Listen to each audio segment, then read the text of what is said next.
Wild shrubs. At this time of year, very few wild shrubs make any sort of impact.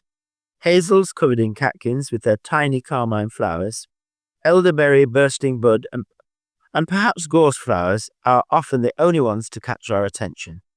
Others, such as spurge-laurel, are much more rarely seen, and its close relation, mezereum, not at all. Daphne mezereum is a wild-flowering shrub which has one of the great scents of February. The rose-purple flowers cover leafless stems, producing a heady scent, not unlike that of hyacinths, even though its bark has an unpleasant scent. As it can grow up to a meter or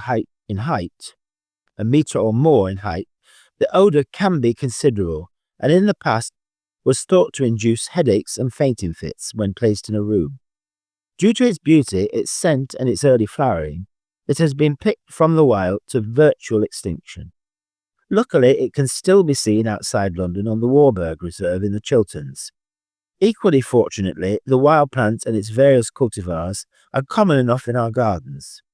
There is even a white form with yellow berries, Daphne mezereum alba, and a deep red one, Daphne mezereum variety rubra, as well as a double. It is, however, a plant of contrast and has a dark side. Its red berries, which look like red currants, are highly poisonous. One or two are enough to kill a child, 3 or 4 a pig, and 12 an adult human. Death is also quite unpleasant. The berries at first taste sweet, then acrid, and then begin to burn. First the tongue, then there is excessive salivation, and before death possibly some muscle twitching and violent diarrhea.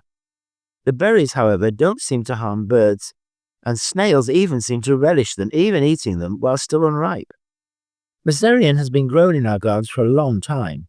Gerard in the 16th century recorded it in his garden in Holborn. It is said to look at its best in full bloom after a snowfall, and this may account for it also being known as the paradise plant.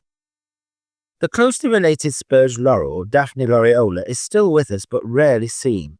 The Victorians liked it and planted this lover of the gloom in their dark overgrown gardens.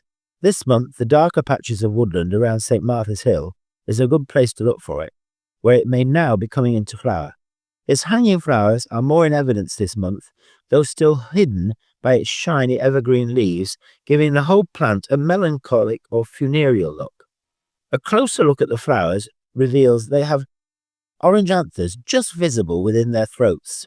Their smell has been variously described as non-existent, honey, musk, or sour, as well as being intermittent.